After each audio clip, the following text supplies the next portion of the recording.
This hose is a lot like your blood vessels. Just like the function of the hose is to direct the flow of water to the places that need it, in this case the garden, our blood vessels are there to direct the flow of blood to the outermost parts of our body that also need it for health and healing. However, elements of our lifestyle, particularly our diet and our stress levels, can cause the pressure in our blood vessels to increase. It's kind of like me putting my hand over the end of this hose. And as I do that, the pressure can increase on the inside and it can cause all sorts of problems. For example, it can actually damage the blood vessels. As you can see, as I put my finger over, the pressure can actually cause a kind of leaking. And we call that leaking on the inside an aneurysm, and obviously that's life-threatening. But there are other things that high blood pressure can damage as well, including our brains, our kidneys, our eyes, and of course our heart. In this session, we learn what we can do to keep the pressure down.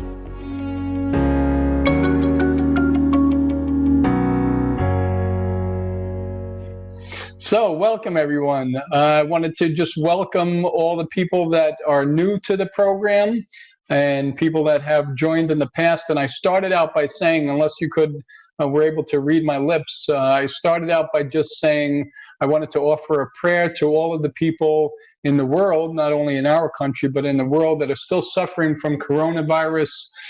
We wish them and we pray for them to recover as quickly as possible, and also to send a prayer to the world and certainly to our nation for leadership.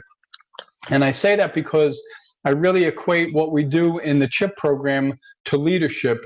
We try to help lead people down the road towards healthy living. We try to help lead them away from the diseases and the disability and all of the problems that we see in this country on a regular basis. So prayers out to everyone. Thank you for everyone to participate. Thank you to Darren Morton for setting us up to talk about hypertension, high blood pressure. And what I was saying was that I like Darren's analogy of using a hose and putting his finger over the hose, which actually shows what happens when the pressure builds up in the hose and that little leak came out. He talked about an aneurysm and talked about all the consequences that can occur as a result of high blood pressure. So we've all heard this terminology before, high blood pressure or hypertension and the silent killer.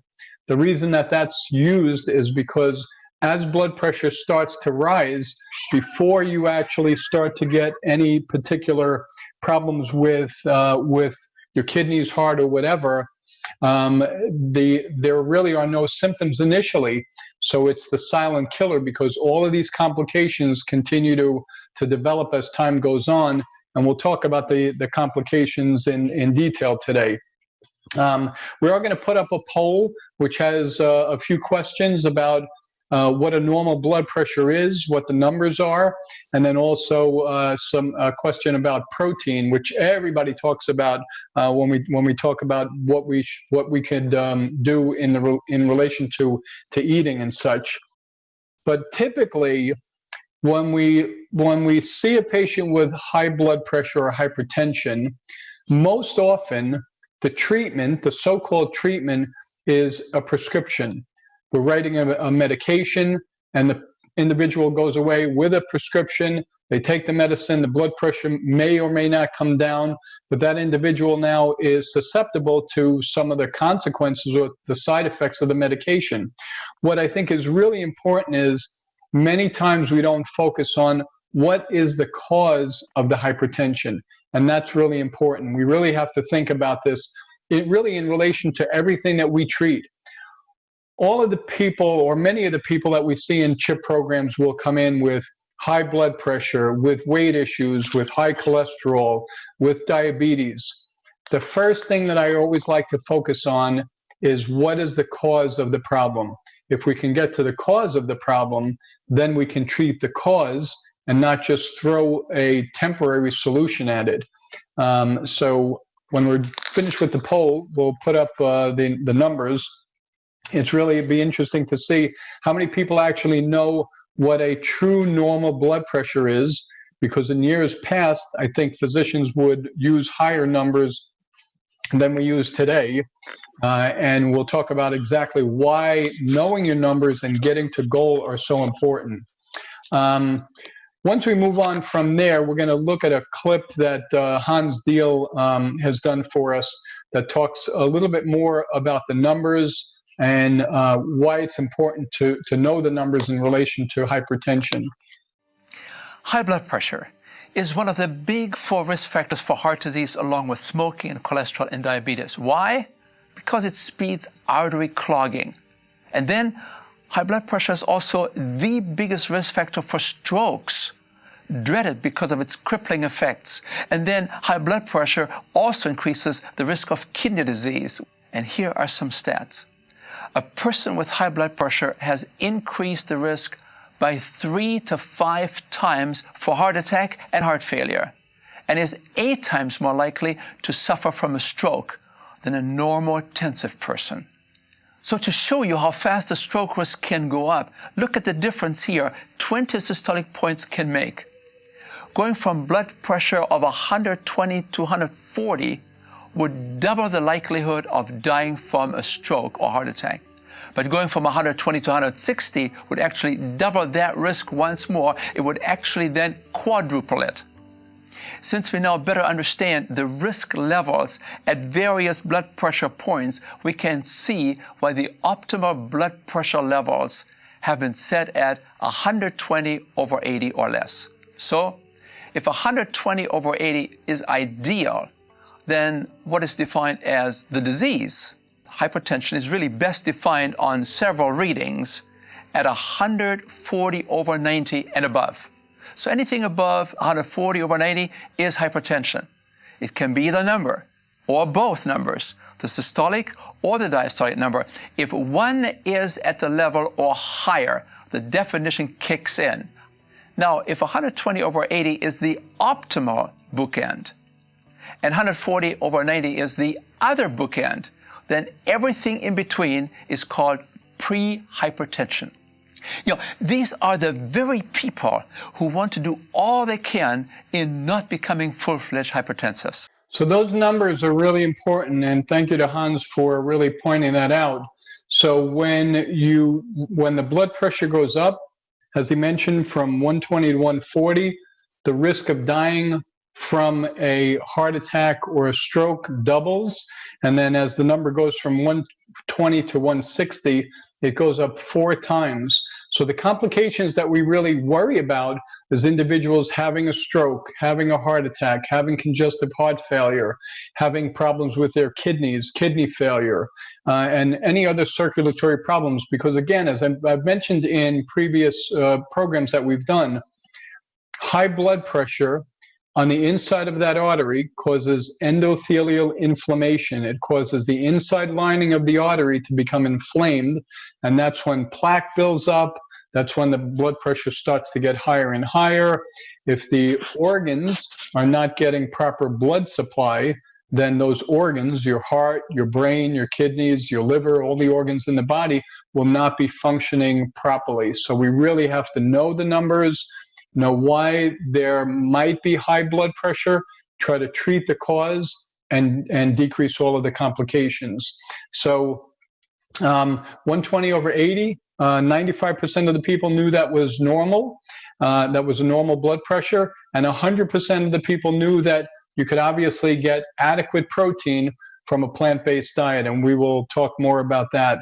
So what can you do then to really alleviate the problems with hypertension, with high blood pressure? Number one, you need to look for the cause. So if anybody that's listening or any of your CHIP participants, family or friends, is diagnosed with high blood pressure, the first question that should be answered is, what is the cause? Hopefully you could identify the cause. If you can't, then it's considered essential hypertension, and that's really a situation where you're just not sure at that moment what the cause of the high blood pressure is. And in that case, obviously, you need to do everything that you can to bring those numbers down.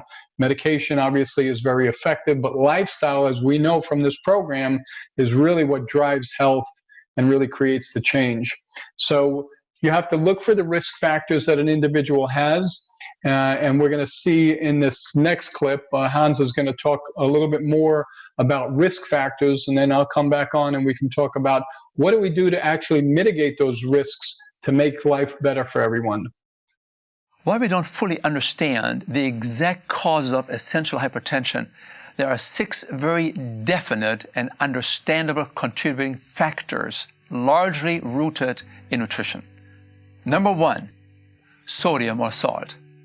Those societies and cultures with the lowest salt intake also had the lowest blood pressure, and those with the highest salt intake had the highest blood pressure. The higher the salt, the higher the blood pressure. Point number 2, arterial plaque. You know, the buildup of atherosclerosis contributes to high blood pressure problems. Plaques have infiltrated our blood supply lines, inflammatory processes have emerged, and the arterial walls begin to harden. As these plaques now build up, they restrict the free flow through our arteries. And as a result, our blood pressure goes up in an effort to help us push the blood through these narrowed arteries. So we have to do something about salt. We have to do something about atherosclerosis. We have to do something about number 3, overweight. Because overweight directly contributes to the high blood pressure problem. As a matter of fact, obese people are 5 times more likely to have hypertension. And most of them will eventually experience high blood pressure. It's just a matter of time. So now we come to number 4, exercise. Exercise will not only help with the daily calorie balance, but it will also lower peripheral vascular resistance in your arteries, which facilitates blood to flow with greater ease. That brings us to number 5. What about alcohol?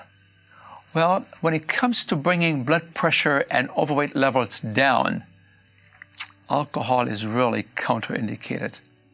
And that brings us to our last point. Point number 6, sufficient potassium. You know, potassium is readily found in fresh fruits and vegetables. To bring down high blood pressures, we recommend 9 fruits and vegetables a day. That's right.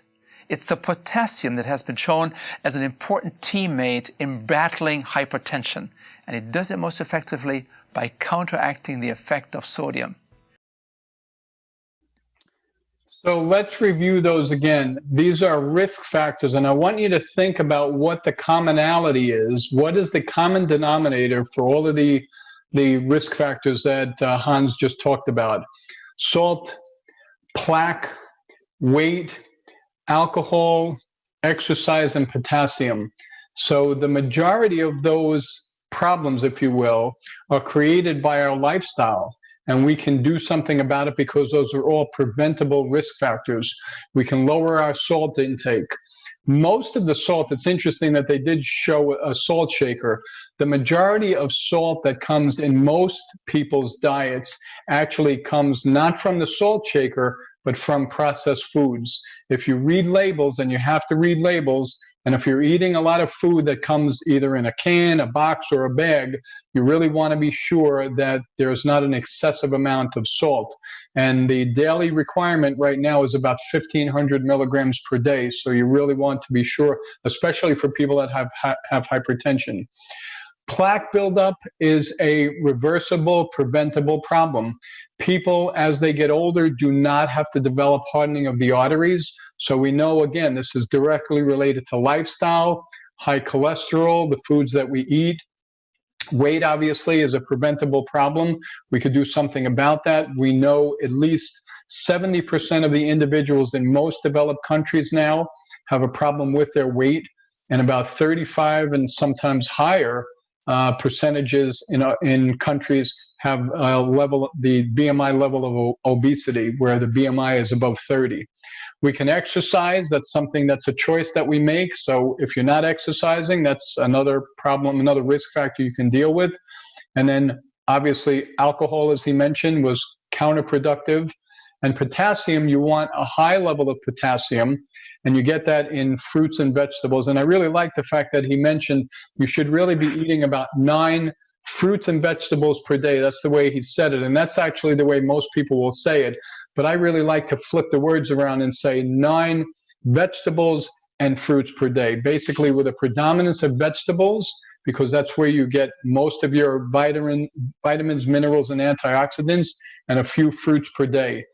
The fruits are great because they also give you vitamins, minerals, and antioxidants with lots of fiber that keep your bowels healthy. So 9 of those per day. And then when we talk about nutrition, and this, the sessions sometimes really sound like they're redundant because we talk about preventable health problems, which we know are the majority of chronic health problems that we see in developed countries and certainly in America. And the solution always sounds to be very easy. Well, just eat healthier, eat more fruits and vegetables, more vegetables and fruits, and get enough exercise and do all the things that we talk about when we talk about the pillars of lifestyle medicine. But when we start to really get into the aspects of nutrition, what should you eat, what should you not eat? The one question that always comes up is protein. What about protein? So in the next clip, Darren's going to talk about protein, where we get it from, and what it actually does for us. So I'll come back on the other end of that clip. So what we've discovered is that plant-based foods are naturally low in sodium, and that's fantastic. But the question that's often asked is, are they also low in other nutrients that we actually need, such as protein? Well, perhaps we need to redirect that question to a 300-pound muscle-bound gorilla who essentially consumes these sorts of foods every meal. But can you? Can you achieve enough protein on plant-based diet? Well, let's take a closer look.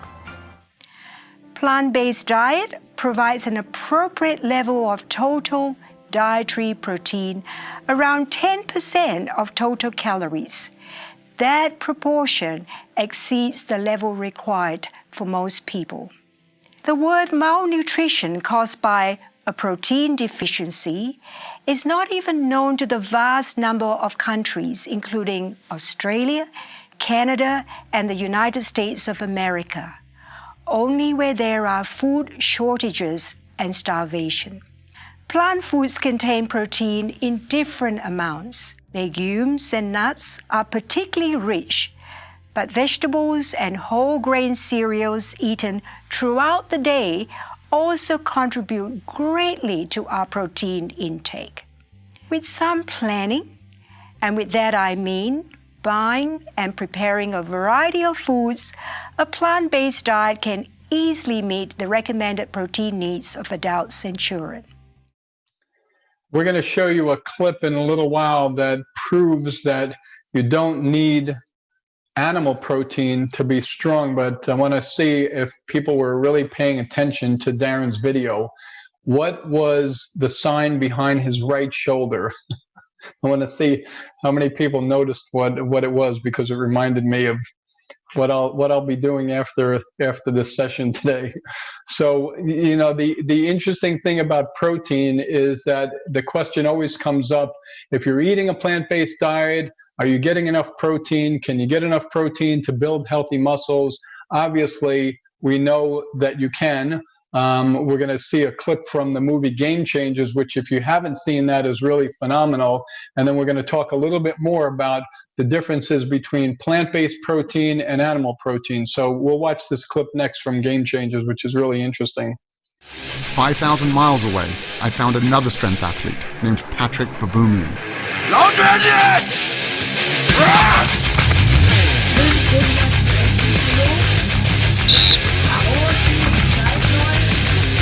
Patrick is one of the strongest men on the planet, with multiple world records, including the front hold, the keg lift, and the log lift.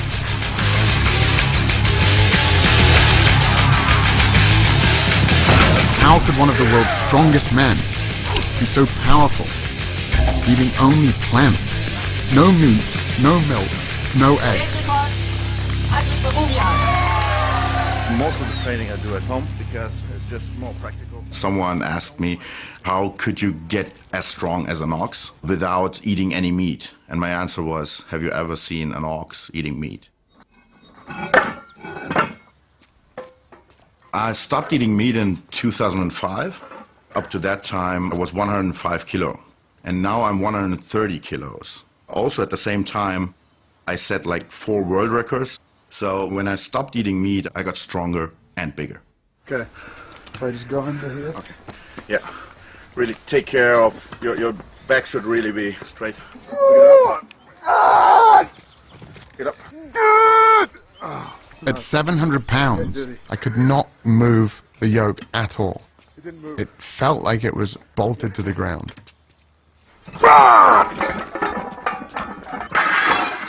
And that was just his warm-up weight. It's hard to fathom how strong Patrick really is. It's almost superhuman.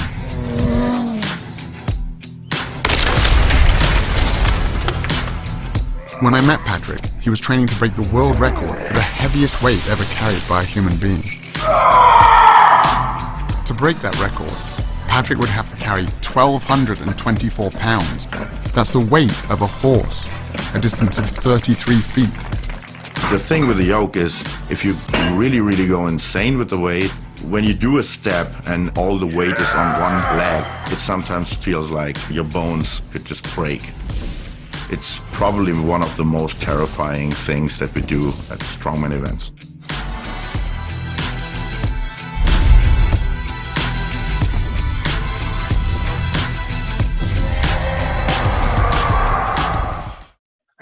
Now tell me that is not amazing.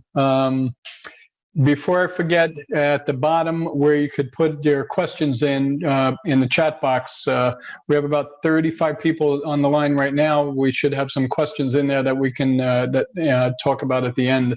So put your questions in there. So that is really interesting. I mean, if Game Changers and the movie itself, if you haven't seen Game Changers, you really want to see the whole movie, because it's basically about athletes that have gone from whatever their diet was that allowed them to become a professional athlete in all sorts of sports, Olympic sports, and NFL and NBA and other sports, cyclists and all. And those individuals went from being great in their sport to being even better when they switched to a plant-based diet.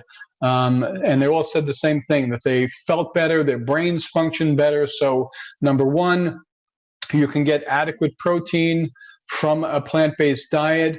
Number two, you're getting less contaminants when you're eating plant-based foods, especially when you're eating organic, the thin vegetables and fruits. So you're getting less contamination from pesticides and herbicides, and you can absolutely be healthy doing that. So there really is a big difference between plant-based proteins and animal proteins as far as the level of nutrition, if you will. And also, if you look at comparison charts, we know that, and we talked about this on one of the previous episodes, where chicken now has even more fat in it than the other types of animal meats. And the way these animals are processed, it really contributes to most of the problems that we see today, including obviously hypertension. What is this? Okay, so 9 fruits and vegetables. What is the serving size? So the serving sizes, as I started to mention, really have to do with whole fruits. If you're eating whole fruits, that's a serving size. If you're eating green leafy vegetables, take a couple of handfuls. Don't worry about a serving size, because again, you're giving yourself lots of healthy nutrition. So the more, the better. You really can't overdo it with calories. So when you're talking about getting to a calorie limit, you don't have to count calories when you're on a plant-based diet. So the more that you put in there, the better. And then there was one other question. We still have a couple more minutes for more questions. How do you know that you're not getting, how do you know if you're not getting enough salt? If you're eating a typical plant-based diet, there is sodium, there is salt in all of the fruits and vegetables that we eat. It's rarely a problem. I can't tell you the last time I diagnosed someone with low sodium as a result of a plant-based diet. If you're eating varied types of vegetables and fruits and you're getting enough water, you really will not become sodium deficient. It's always more of a problem being on the high side. So I don't even, in most cases, I don't really even measure the sodium if I'm thinking about being worried about sodium being on the low side. How low of a blood pressure and a heart rate are okay, as long as there's no lightheadedness, point of concern. Okay, so I see a lot of individuals with low blood pressure. Actually, I took my blood pressure yesterday. It was 106/63. The lower the better, and I really shoot for a goal with my patients to be below 115 a systolic of around 115 and a diastolic of around 70. If an individual has really low blood pressure and it's too low physiologically, that individual will be lightheaded. They'll be tachycardic, meaning that their heart rate is speeding up because the blood pressure is too low. They will be symptomatic, and in those individuals, you really have to look for a cause. What really happens a lot of times, and we have to remember this, when you're going through the CHIP program and you're switching from the standard American diet and the standard American lifestyle to a healthier lifestyle and a healthier diet where you're eating more vegetables and fruits and plant-based foods, your blood pressure naturally goes down. If you're exercising, your heart rate will start to decrease. If those individuals have already been on a medication for high blood pressure or cholesterol or diabetes, those individuals will have to have their medications adjusted, and certainly with the blood pressure. So it's one of the things that I want to encourage for any of the facilitators that are on the line, and even for people that are listening today that are CHIP participants or graduates. Always get your physician involved in the program, because number one, most physicians don't even know about the CHIP program, so you can really educate him or her. But also, as you're getting healthier, you really need to have your medications adjusted to be sure that we know when medication needs to be adjusted. That's a really important point. Let me see if there's any more questions. DASH diet has some fish in it. How can you advise on that? Okay. That'll probably be the last question. I think there's one more coming in. Well, you know, it's unfortunate that we as human beings have done a lot of damage to the planet. And that's when we talk about the whole concept of lifestyle. What we're doing in the CHIP program, and people that work on the LMI team, and just everyone that's involved in lifestyle medicine, we're looking to improve the health of people, the planet, and the animals that we know suffer dramatically every day before they're slaughtered. So, you know, we bring significant benefit by what we all do to individuals, to human beings, to animals, and the planet. And for that reason, we know that there's been a lot of contamination of the environment. So fish is a concern. Fish typically has a decent amount of protein. There is some fat, but again, contamination of processed foods, and animal protein is a processed food. So we have to worry about the amount of mercury and other contaminants that are in the fish that we eat. And typically, the bigger the fish, the more the contaminants, the more the mercury. Not too much fish. If you want to eat fish, maybe no more than 2 times a week, and being careful that you're not having any effect on your brain. We're a few minutes over, so I'm just going to wrap it up. If you have any questions at the end of the program, my phone number is up there, my email address is up there, to make sure that we have the knowledge and we deliver the knowledge to people. We really help individuals get on a healthier road so that they can live a better quality of life and hopefully longer, and really enabling all of us to do what we're passionate about. So understand your passion in life, try to pass that on to other individuals, make a difference in the world. I know absolutely through this program we are, so I want to thank everyone that's on the line, and we will see you again next Wednesday. God bless you until then. Stay well.